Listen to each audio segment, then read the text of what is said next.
안녕하셨어요. 김명선 목사입니다. 한 주간도 주님의 은혜 가운데 평안했을 줄로 믿습니다. 이렇게 저의 방송을 애청해 주셔서 고맙습니다. 아무쪼록 유익한 방송이 됐으면 좋겠고요. 복이 널리 전파됐으면 좋겠고요. 가능하면 모든 사람들에게 퍼날라서 생명의 말씀을 공급해서 우리 하나님을 기쁘게 하는 그러한 일이 됐으면 좋겠습니다. 오늘 그러면 로마서 성경 강해 오늘은 13장 마치게 되겠는데요. 또 말씀을 전하도록 하겠습니다. 성령님께서 해주실 것을 간절히 바라면서 말씀을 전하도록 하겠습니다. 오늘의 본문 내용은요, 재림에 대한 각성 13장을 마치게 되면서 마지막 부분입니다. 또한 너희가 이 시기를 알거니와 자다가 깰 때가 벌써 되었으니 이는 이제 우리의 구원이 처음 믿을 때보다 가까웠습니다. 이제 구원 얘기를 하고 있는 것입니다. 밤이 깊고 낮이 가까웠으니 그러므로 우리가 어둠의 일을 벗고 빛의 갑옷을 입자. 낮과 같이 단정히 행하고 방탕하거나 술에 취하지 말며 음란하거나 호색하지 말며 다투거나 시기하지 말고 오직 주 예수 그리스도로 옷 입고 정욕을 위하여 육신의 일을 도모하지 말라.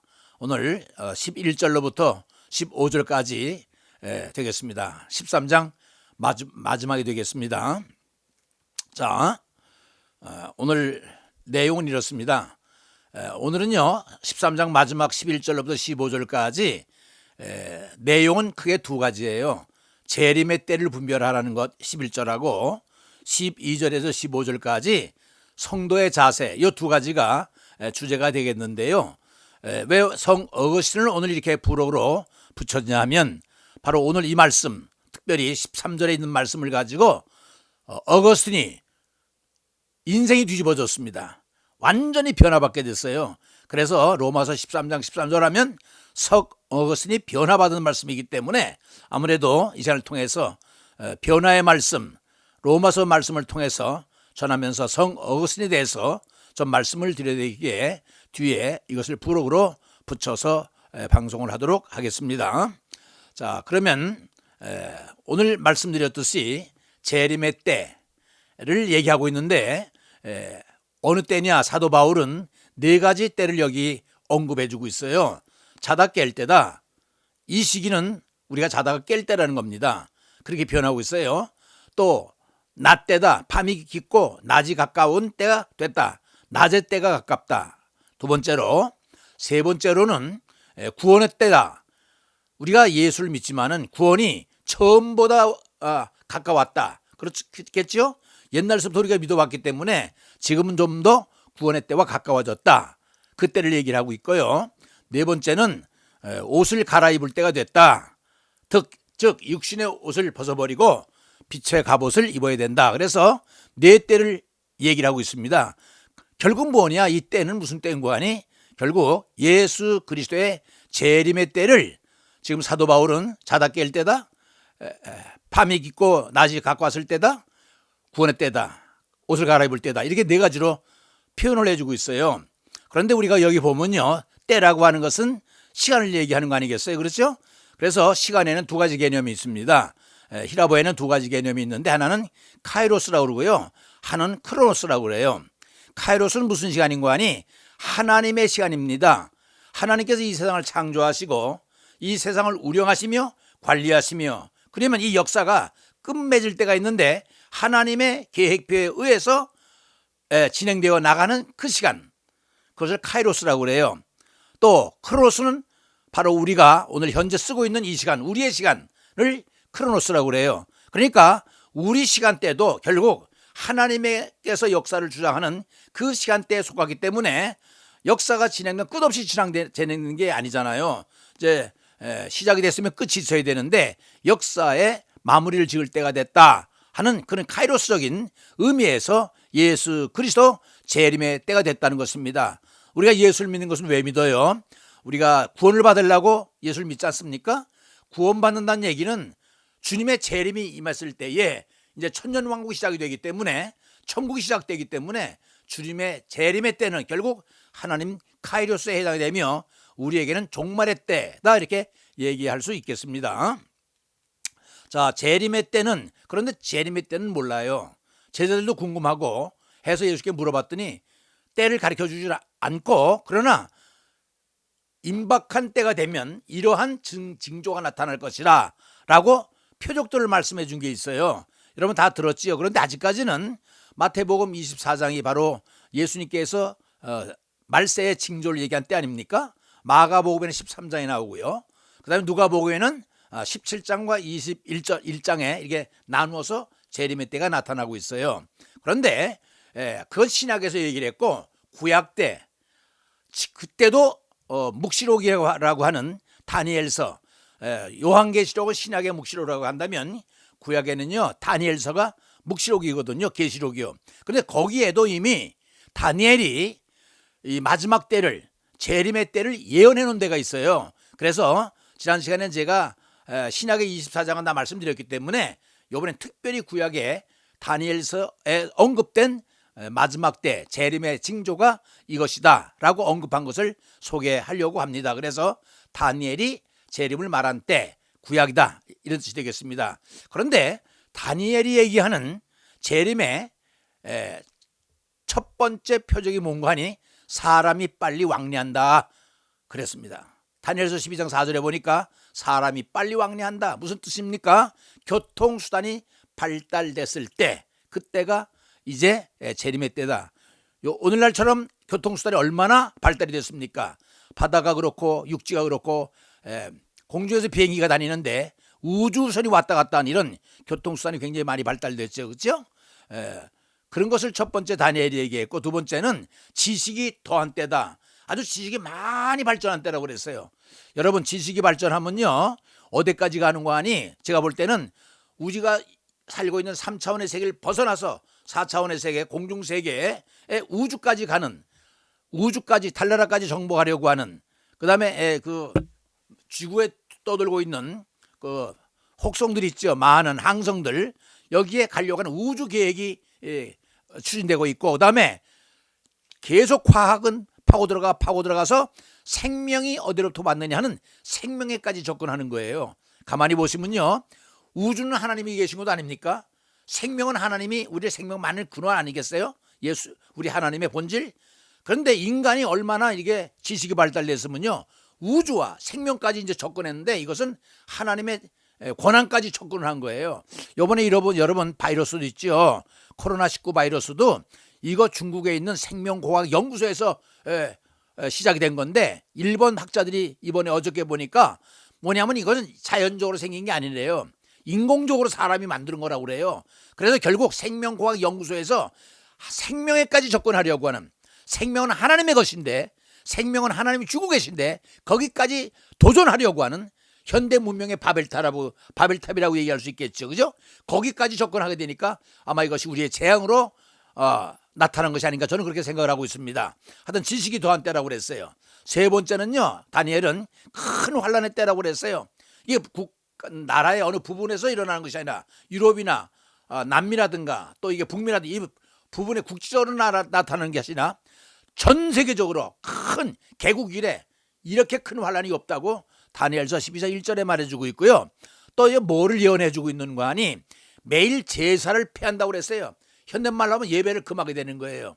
요새 우리 바이러스 때문에 교회 못 가지요. 어떻게 보면 이것도 검은 손에 의해서 우리가 예배를 이렇게 지배받는다고 생각할 수 있어요. 그런 거 보면 이런 때가 바로 우리가 다니엘이 얘기한 마지막 때가 아닌가 생각을 한번 해보는 것입니다. 그 다음에 또 가증한 것이 성전에 설 때, 유대인들은요 AD 70년이 망할 때에 로마가 그 로마의 깃발, 독수 깃발 들고 성전에 들어가고 막 그래가지고 큰 밀란이 일어난 때가 있어요. 폭동이 일어나고, 그때가 마지막 때라고 생각이 됐는데 제가 생각할 땐 그렇진 않아요. 앞으로 올 것 같아요. 왜냐하면 여러분, 예루살렘 성전이 네 민족이 다스리고 있는 거 알죠? 신교, 우리 기독교가 지배하고 있고, 또 하나는 캐톨릭이 지배하고 있고, 하나는 유대교가 지배하고 있고, 유대교 캐톨릭이 마찬가지고, 그 다음에 이슬람교가 지배하는 부분이 있고, 그 다음에 쿠르트족이 지배하는 네 개 족속이 예루살렘을 분할해서 통치하고 지배를 하고 있어요. 언젠가 이것도 통일이 되면서 이 성전에 가장한 것이 설 때가 올 것이 아닌가라고 예측을 한다면, 우리가 다니엘의 마지막 때 예언한 것도 결코 무시해서는 안 된다. 다니엘서 12장 4절에 보면 이렇게 나왔어요. 사람이 빨리 왕래하며 지식이 더하리라.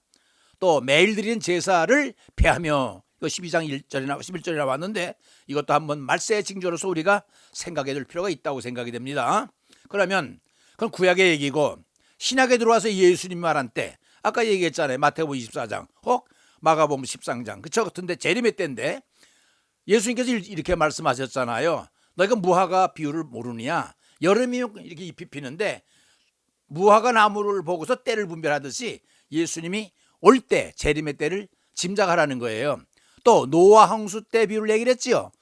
노아가 참 이 세상에 망한다고 얘기를 했지만은 흥청망청 먹고 마시며 시집가고 장가가는 현실주의에 빠져가지고 노는 그 시대가 오늘하고 똑같잖아요. 노아 홍수 때를 예수님께서 비유로 말씀하셨지요. 또 하나는 뭐냐? 집주인이 타국에 갔다가 돌아올 때인데 어느 때 올지 알지 못하니까 깨어 기다리라 예언한 적이 있어요. 마태복음 24장 43절에 보면 이것도 예수님께서 말씀하신 재림의 임박한 때를 얘기를 한다고 얘기할 수 있겠습니다. 그래서 예수님이 얘기한 그 내용을 보면 환란의 때다. 환란의 소식이 들릴 거야. 난리와 난리의 소식이 들려. 민족 간에 지진 난다고 그랬는데 며칠 전에 LA에서 지진 났다고 그래서 제가 연락해보고 막 그랬는데요. 이제 기근은 뭐 아프리카 때도 생기고 또 전쟁 소식 들리잖아요. 이란하고 미국하고 지금 일촉즉발에 어디에 호르무즈 해협에서 지금 서로 진치고 있는데 이거 언제 전쟁 터질지 몰라요. 또 불법이 성할 때, 여러분 오늘처럼 불법이 성할 때 봤어요? 선거해도 어떻게 정상적으로 되는 것이 없고 모든 게 질서를 통해서 정상적으로 정법에 의해서 돌아갈 텐데 뭔가 다 잘못 돌아가고 있어요. 이걸 불법이라고 그래요. 우리 예수님께서 그랬잖아요.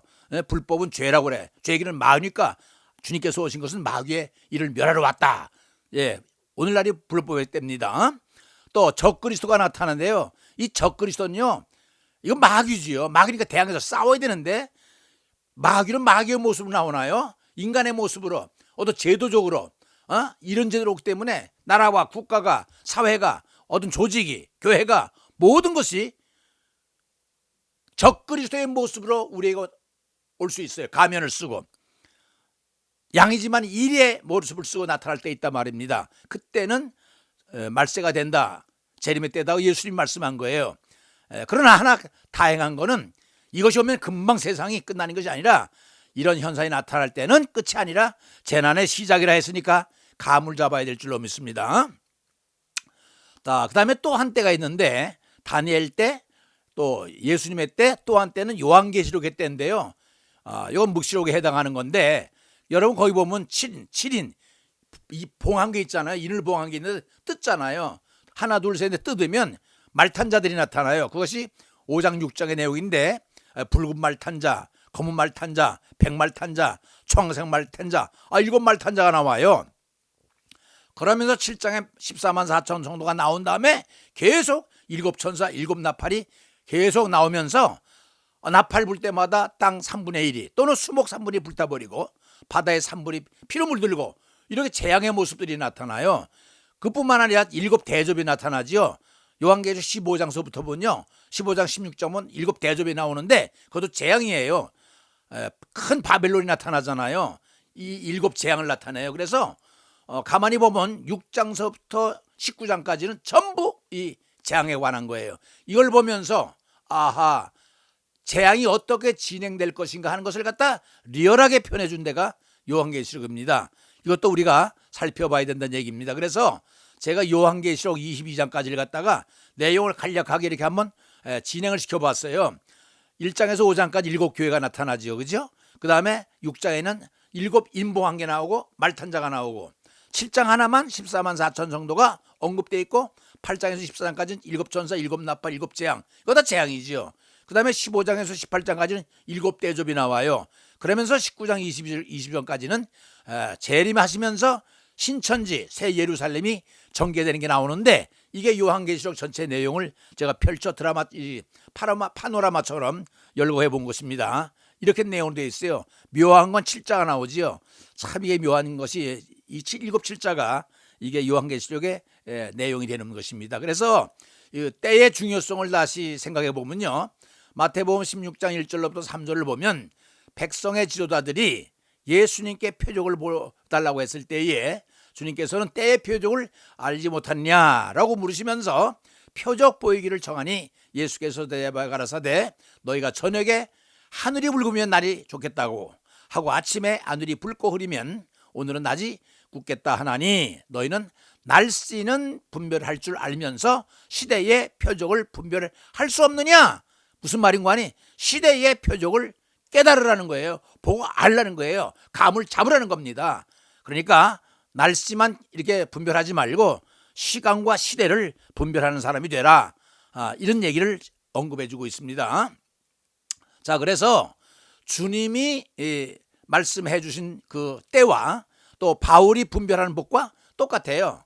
그래서 바울은 오늘 로마서 13장 여기 뭐라고 썼는가 하니 지금은 자다가 깰 때다. 낮이 가까웠으니 그죠? 밤이 지나고 낮이 가까울 때다. 또 구원이 가까운 때다. 처음 믿을 때보다 가까워졌다. 그러니까 빛의 옷을 갈아입을 때다. 이렇게 얘기를 하면서 반드시 속히 될 때 됐으니 임박한 때가 됐으니 정신 차리라는 얘기입니다. 무슨 말인지 알겠죠? 오늘의 내용들은 이거예요. 이때는 종말이 가까운 때, 즉 예수 재림이 가까워진 때라고 하는 것입니다. 우리 예수 믿는 사람은 이때를 기다리는 거 아니에요? 소망 가운데 이때를 기다리는 거 아닙니까? 그러니까 우리가 예의주시해야 되고 이 말을 우리가 쉽게 흘려버려서는 안 됩니다. 어둠의 권세자들은 자지 않고 깨어 한창 믿는 자 사냥을 준비할 때다. 믿는 자를 할 수만 있으면 어떻게 시험을 통해서 넘어뜨리려고, 그렇죠? 우는 사자처럼 덤비다고 베드로는 설명해 주고 있어요. 베드로후서 5장 8절 보세요. 근신하라 깨어라. 너희 대적 마귀가 우는 사자같이 돌아다니며 삼킬 자를 찾나니 너희는 믿음을 굳게 하여 저들을 대적하라. 이게 무슨 얘기입니까? 이제 마지막 때가 됐으니까 정신을 바짝 차리고 적그리스도와 또 마귀들과 싸우라는 얘기입니다. 알겠죠? 그만큼 심각하다는 얘기예요. 그래서 그렇게 때를 얘기하면서 두 번째 단락인 그 재림의 때에 성도들은 어떤 자세를 취해야 되느냐라고 하는 것을 언급해 줬길래 한번 여기 생각해 보기로 했습니다. 그래서 성도는요, 이 때를 준비하는 자세가 깨어 있으라는 거예요. 굉장히 중요하다는 거예요. 자다가 깰 때다. 그래, 잘 때가 있어. 정말 이렇게 열심히 못 믿을 때가 있지만 정신 바짝 차리고 이제는 믿음의 정리정돈이 돼야 될 때다. 그걸 자다가 깰 때라고 그랬어요. 지금은 영적 비상사태라는 거예요. 비상사태 알지요? 예수님이 예수 믿는 사람들은요, 평범할 때는 몰라요. 이렇게 위급함을 당했을 때는 정신을 바짝 차리고 행동 개시를 해야 돼요. 그렇죠? 그럼 어떻게 해야 되느냐? 구체적으로 자력으로 정신 차리고 결단을 해야 돼요. 어떤 결단? 준비를 해야 되겠다. 전투를 해야 되니까 준비를 해야 되고 완전군장을 꾸려야 되겠죠. 그리고 내 자신이 변화를 받아야 되겠다. 그런데요, 이 영적인 일은 변화받는 건데 변화받는 건 우리가 자력으로 한 대까지 해요. 그러나 한계가 있어요. 한계가 있단 말입니다. 그러면 이 한계를 어떻게 극복을 하느냐? 우리가 한계를 극복하고 완전히 우리가 싸울 자세가 되려면요, 또 자다가 일어나서 재림의 때를 준비하려면 우리 힘으로는 안 돼요. 누구한테 힘을 구해야 돼요? 성령님께 도움을 구해야 됩니다. 성령님의 이름이 뭐예요? 파라크레토스, 옆에 서서 도와주시는 분, 헬퍼란 말입니다.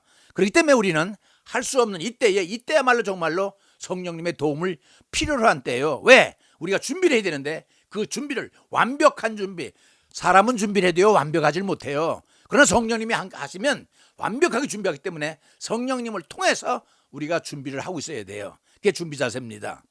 두 번째는 그러면 또 뭐냐? 방법들은 어떤 거냐? 그또 말씀 나왔어요. 어둠의 옷을 이를 벗어버려야 된다. 이게 무슨 말이고, 육신의 일을 금해야 된다는 거예요. 좋아하는 거 다 끊어버려야 된다. 빛의 갑옷을 입어야 한다. 영적으로 무장하라는 얘기예요. 그러니까 육신적인 일에서 탈피를 해서 영적으로 이제 옷을 갈아입으라는 얘기입니다. 여기서 빛의 갑옷이라고 그랬는데 이건 예수님의 옷을 얘기하고요. 예수님의 옷은 뭐냐? 말씀의 옷이라고 요한계시록 19장 13절에 말씀을 해주고 있어요. 아하, 빛의 옷은 말씀의 옷인데 이런 말씀이 있잖아요. 요한계시록 19장 8절을 보면 그가 피 뿌린 옷을 입었는데 그 이름은 하나님의 말씀이라 칭하더라. 그렇습니다. 우리가 말씀 언젠가 제가 정의를 내려줬어요. 말씀이 뭐냐 물으면 요한복음 1장 1절 말씀은 하나님이다. 요한복음 1장 14절 말씀은 예수님이다. 에베소 6장 17절 말씀은 성령님이다 그랬죠. 삼일째 하나님이라고 했잖아요. 그래서 예수님의 옷을 입는 것은 세마포를 입는 건데, 세마포는 요한계시록에서 성도들의 행실이라고 그랬어요. 깨끗한 옷으로, 영적인 옷을 갈아입었는데 어떻게 해야 돼요? 그것은 낮과 같이 단정히 해야 하며, 당연하지요. 일단 깨어서 옷을 갈아입어야 되는데, 이는 전투를 위한 무장이다. 마귀와 싸울 땐 전투 무장이지만 하늘나라 들어가고 있는데 세마포로 갈아입어야 돼요. 즉 취할 것은 취하고 버릴 것은 버려야 된다.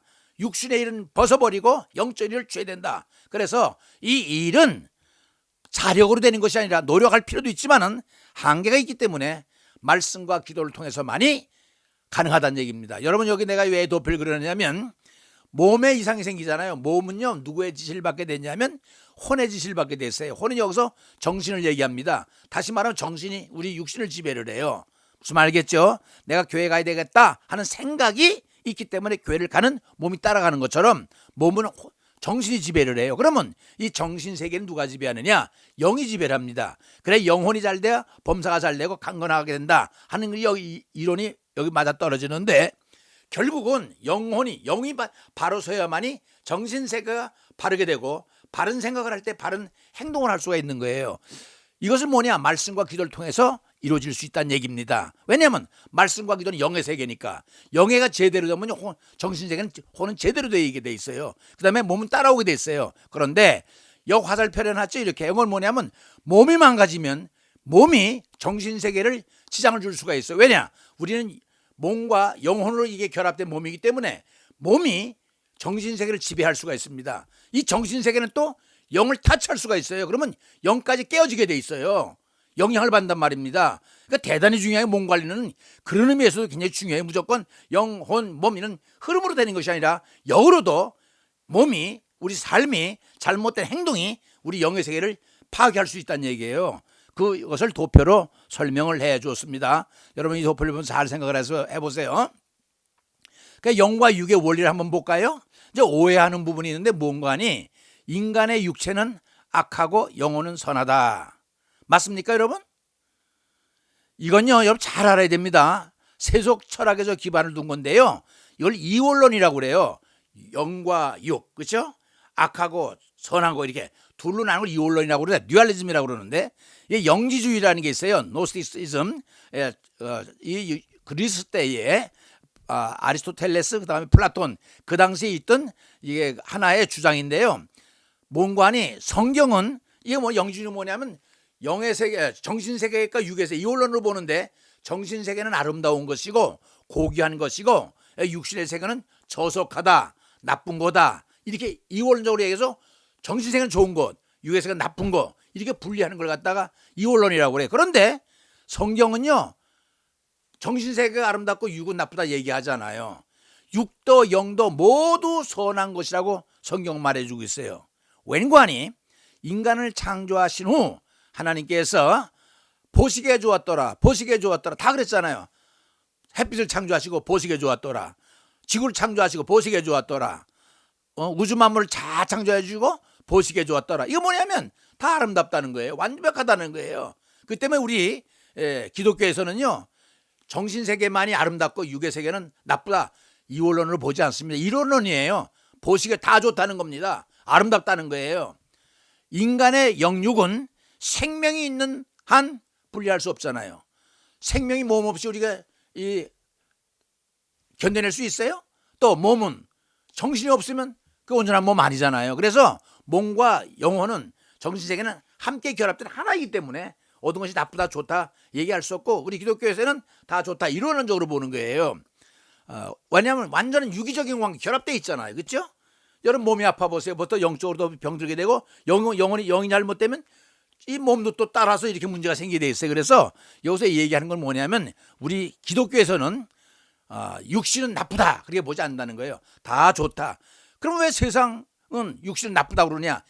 마귀가 들어와서, 죄가 들어오는 바람에 선한 몸 속에 사탄이 역사를 해서 나빠진 것이지, 원래 우리 몸은 나쁜 게 아니에요. 어떻게 몸이 없이 정신세계만 움직일 수 있나요? 그렇잖아요. 우리가 몸이 건강해도 정신세계가 건강한 거 아니겠어요? 무슨 말인지 알겠죠? 사탄의 역사에서 이렇게 찌그러졌지, 이렇게 망가졌지, 그렇진 않아요.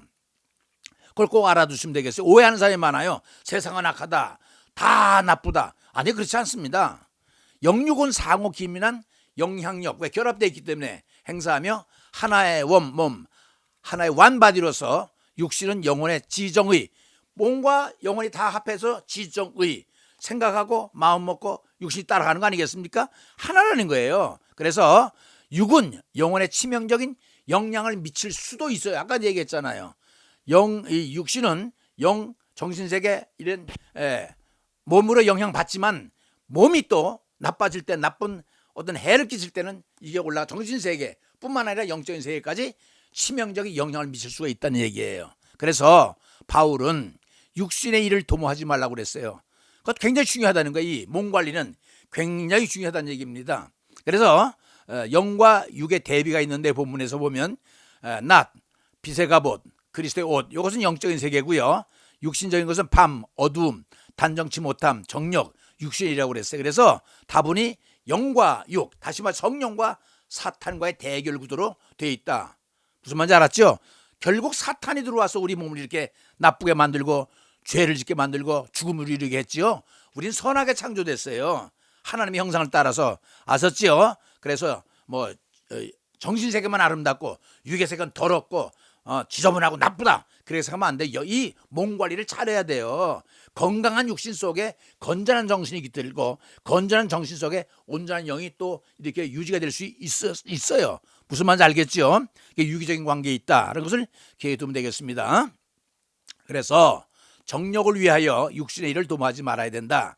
이는 영적으로 무장하고 빛의 갑옷을 입고 영적인 신령한 전쟁을 위해 대비함을 말하며 더럽던 육의 부패성에서 벗어난 사람이 되어야 된다. 죄악 가운데 있었고 세상에 찌들려 있으면 이제 때를 분별했으면 빨리 더러운 옷을 벗어버리고 육신의 그 부패 모든 더러운 것을 끊어버리고 행위를 벗어버리고 이제 거듭난 사람이 되어야 된다. 영적인 사람이 되어야 된다 하는 것을 제가 이렇게 대비시켜서 한번 표현을 해봤습니다. 자, 그게 두 종류의 사람이 있다고 그래요. 다니엘서 보면요. 다니엘서 보니까 지혜로운 사람이 있고 미련한 사람이 있다는 거예요. 뭐가 지혜로운 사람이냐? 이 지혜로운 사람은 시대를 읽을 줄 아는 사람. 거기 이렇게 나왔어요. 깨어있는 사람이라고 했어요. 그랬잖아요. 시대가 점점 어두워졌으니까 재림이 갖고 와서 깨어있으라고 그러잖아요. 깨어있는 사람이다. 누가? 지혜로운 사람이. 이런 사람은 영생을 얻게 된다 하고 12장 2절에 말하고 있고요.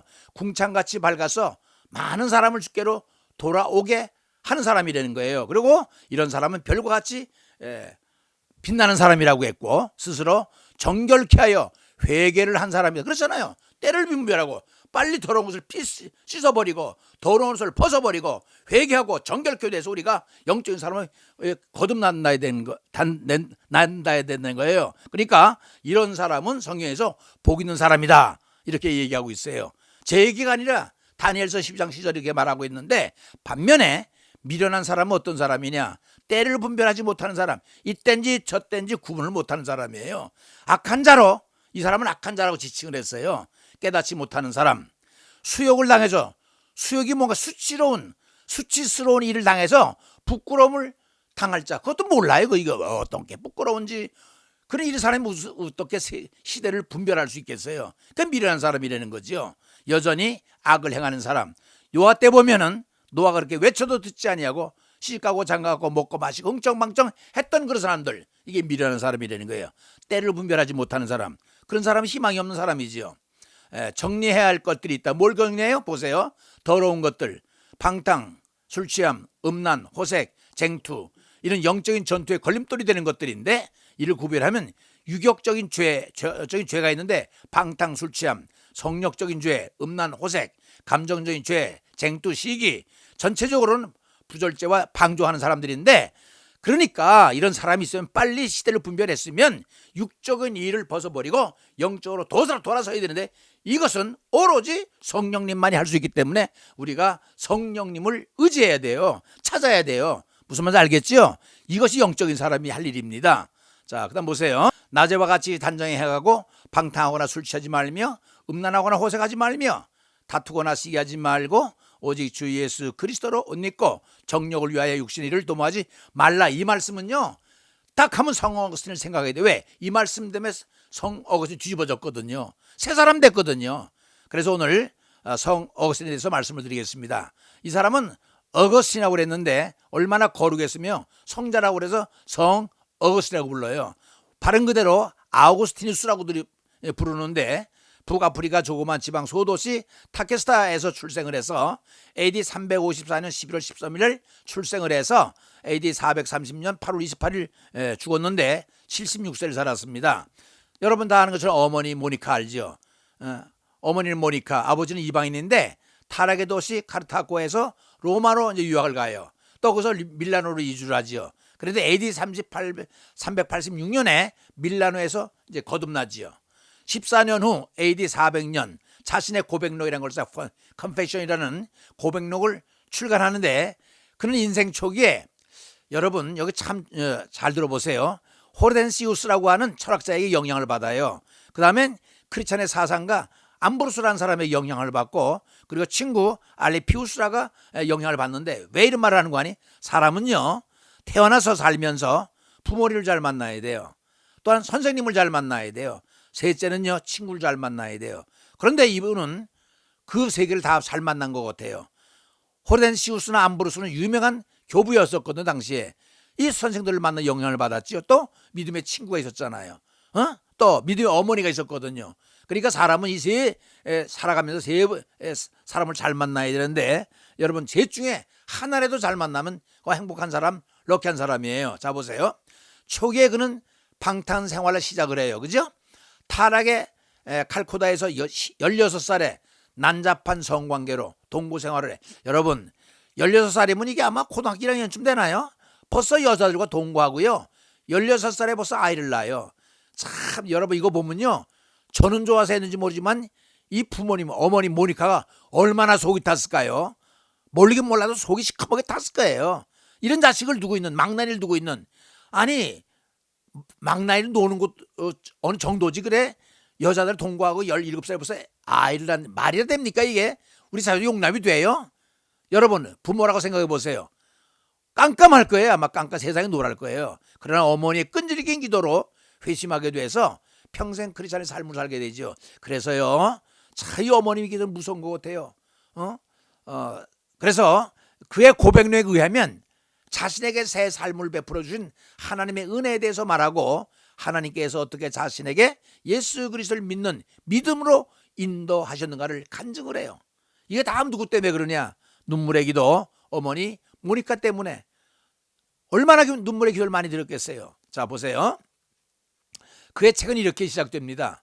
고백록에 보면 주께서 당신을 위하여 우리를 빚으셨으며 우리의 마음은 당신 안에서 안식을 얻을 때까지 쉼이 없습니다. 이 어거스틴은요 이런 말을 즐겼어요. 당신 안에서 주님 안에서 안식을 얻을 때까지 쉼이 없습니다. 맞습니다. 우리가 예수 안에 있지 않으면 성령 안에 있지 않으면 안식이 있을 수가 없어요. 가장 큰 축복이 뭡니까? 여호와가 나와 함께 하심을 인하여 평안한 것이 그렇게 축복인데 그 안식은 예수 그리스도 안에서 하나님 안에서만 있을 수 있어요. 그걸 지금 성 어거스틴은 고백하고 있는 것입니다. 우리의 마음은 당신 안에서 안식을 얻을 때까지 쉼이 없다. 아주 이거 되풀이해서 말을 해요. 말 맞지요, 그렇지요? 그의 고백은 쉬지 않는다. 결정적 회심은 어떻게 되는가 보세요.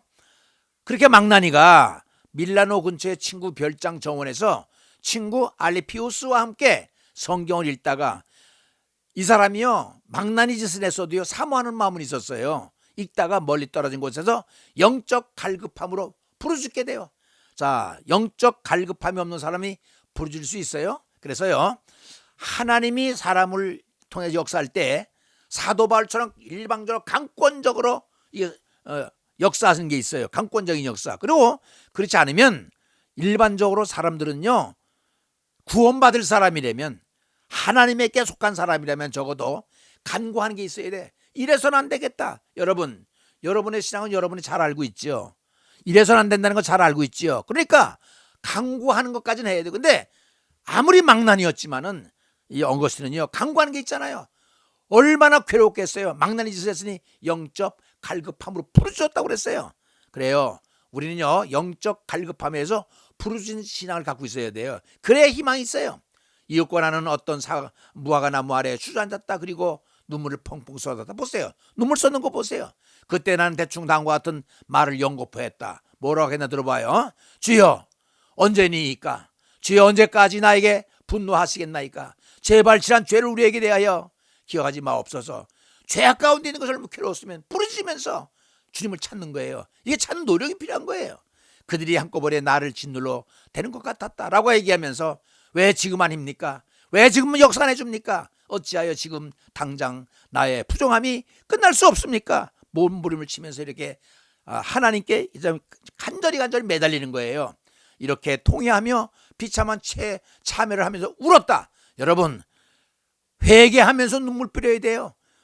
그래서 우리 믿는 사람들은 항상 눈이 눈물에 젖어 있어야 돼요.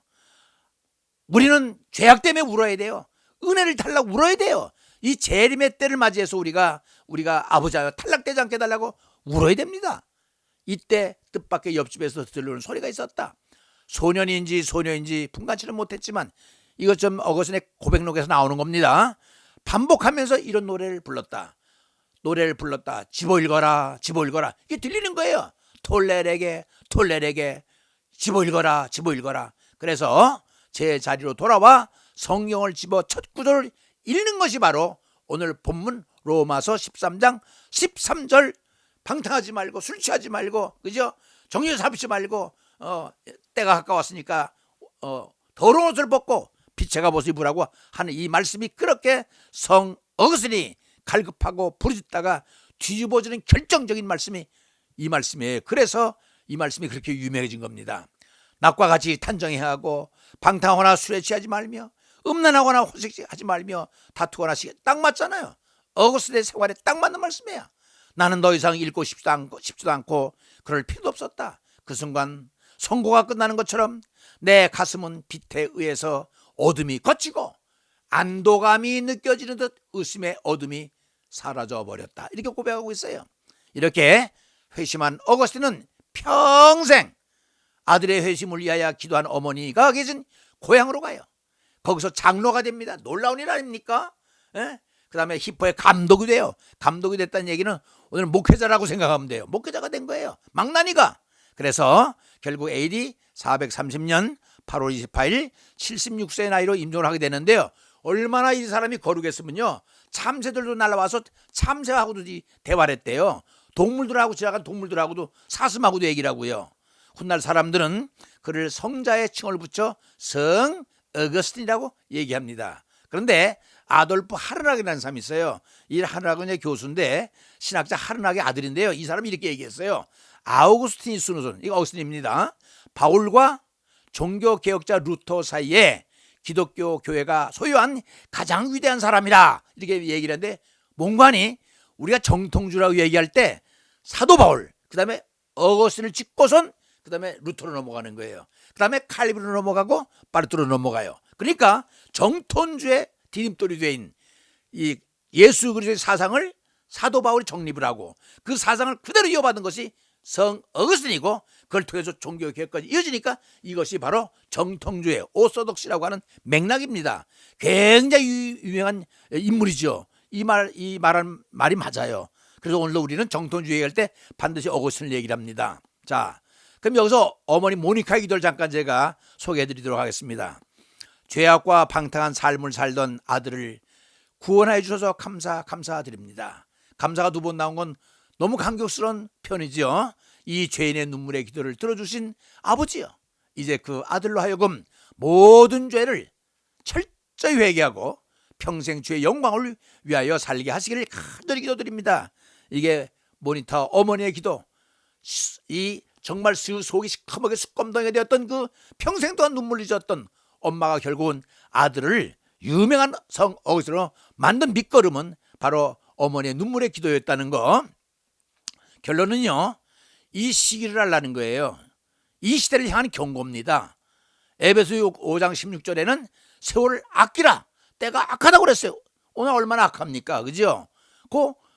같은 맥락의 경고인데, 악한 때를 우리가 지금 살고 있는데, 그런데 우리는 아직 깊은 잠에 빠진 잠자는 그리스도인이 된 거예요. 슬리핑 크리스천이 된 거야. 깨어야 됩니다. 이 말씀은 바로 우리로 하여금 깨어나라는 거예요. 여러분, 우리는 깊이 잠든 것은 안 됩니다. 망하는 지름길이요, 패망의 징조라고 그랬어요. 좀 더 자자, 좀 더 졸자, 손을 모으고 좀 더 눕자 하면 내 빈궁이 강도같이 오며 내 곰핍이 군사같이 이르리라. 잠언서 말씀인데, 그래서 바울은 재촉하고 있습니다. 이제는 깰 때라고, 구원이 훨씬 우리가 처음 믿을 때보다 가까웠다고, 일어나 싸워야 될 때라고, 그리고 무장을 하라고 재촉하고 있습니다. 오직 주 예수 그리스도의 빛의 갑옷을 입어야 됩니다. 그래서 clothes 입어라 yourself, 네 자신이. with 뭘 가지고 입어? with 다음에 어떤 이거 뭐 사람이 오면요 함께 뜻이고, 물건이 오면 가지고의 뜻인데 뭐가 왔어요? The Lord Jesus Christ, 예수 그리스도와 함께 뭐예요? 너는 빛의 갑옷을 입으라는 얘기입니다. 사랑하는 성도 여러분, 로마서는요 변화의 책이라고 그랬는데, 특별히 13장 13절 이건 변화의 말씀입니다. 우리가 아직까지 교회 다니면서 얼마나 많은 말을 들었어요. 새벽기도, 수예배, 주일예배 수만 번 들었을 거예요. 그러나 머릿속에 알고 있는 지식은 아무 의미가 없습니다.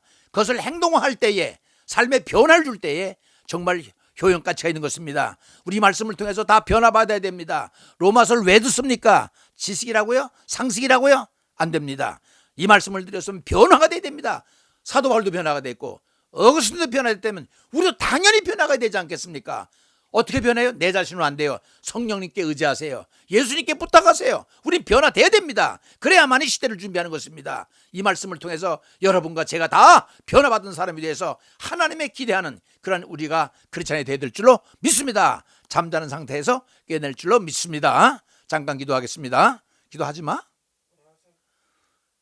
하지 마시, 끊어버리. 나중에 기도할게.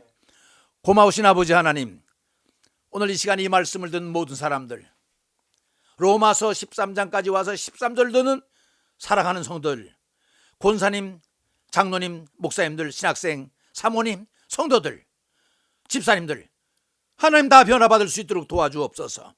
얼마나 우리가 예수를 믿는 40, 50년 동안, 아니면 70년 동안, 20년 동안 얼마나 많은 구원의 얘기를 들었고, 예수님에 관한 얘기를 들었고, 아버지 하나님이여 기도에 관한 얘기를 들었고, 성령님에 관한 교회적인 말씀을 얼마나 많이 들었습니까?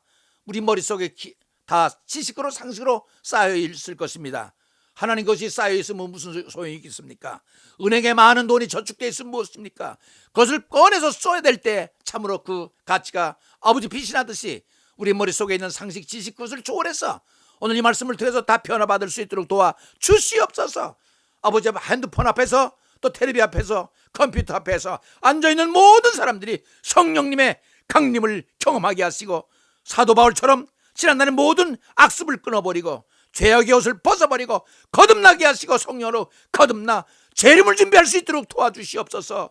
언제 오실지 모르는 예수님을 영접하기 위해서 우리가 변화를 받아야 됩니다. 성령님만이 그것을 할 수 있습니다. 성령님 오시옵소서. 예수 그리스도 옷 입게 하여 주옵소서. 빛의 갑옷을 입게 하여 주옵소서. 그래야만이 마귀가 대적할 수 있습니다. 주님, 이 모든 기도하는 심령들, 사모하는 심령들 속에 발동하게 하셔서, 꿈틀거리는 사랑의 영이 성령이 발동하게 하셔서 가만히 있지 못해서 아버지 말씀대로 살아야 되겠다 결단하는 변화의 말씀 될 수 있도록 도와주옵소서. 어거스틴이 변화됐듯이 우리 각자가 다 변화될 수 있도록 도와주셔서 하나님의 의도, 예수 그리스도를 이룰 수 있도록 도와주옵소서. 오 할렐루야. 원하는 모든 심령들에게 강권적인 역사이든 사모하는 영을 허락하셔서 아버지 하나님 다 우리가 변화를 받아서, 성령 받아서 재림의 때를 당당히 준비할 수 있는, 아버지 하늘나라를 소망할 수 있는 크리스찬들이, 살아있는 크리스찬이 될 수 있도록 축복해 주시고, 이 말씀을 들을 때 변화의 역사가 몸에 나타나게 하옵소서. 아픈 몸이 깨끗이 낫게 도와주옵소서. 소극적인 사람들이 적극적인 사람들이 되게 하시고, 부정적인 사람이 긍정적인 사람이 되게 하시고, 불법의 사람이 정법의 사람으로 바뀌게 하시고, 이 사회가 국가가 몽땅 돌아앉는, 하나님을 향해서 돌아앉는 아버지의 새로운 변화가 나타날 수 있도록 성령님을 통해서 경험하고 체험하고 감격할 수 있도록 축복하시고 역사야 주시옵소서. 이 때를 넘기면 기회가 없습니다. 하나님 아버지 놓치지 마시고 한심령 하나님의 자녀들 다 구원해 주셔서 십자가의 보혈의 능력으로 구원해 주시고, 재림 때문에 때를 준비하면서 아버지 하늘나라를 소망할 수 있는 소망의 백성들 될 수 있도록 변화시켜 주시옵소서. 제발 변화시켜 주시옵소서. 말씀은 하나님이라고 하셨고, 말씀은 예수님이라고 하셨고, 말씀은 성령님이라고 하셨으니 하나님이여 우리를 통해 말씀을 통해서 변화받아 세마포로 갈아입혀 주시옵소서. 주시옵소서. 간절히 소원을 드리면서 존귀하신 예수 그리스도의 이름으로 간구했사옵나이다. 아멘.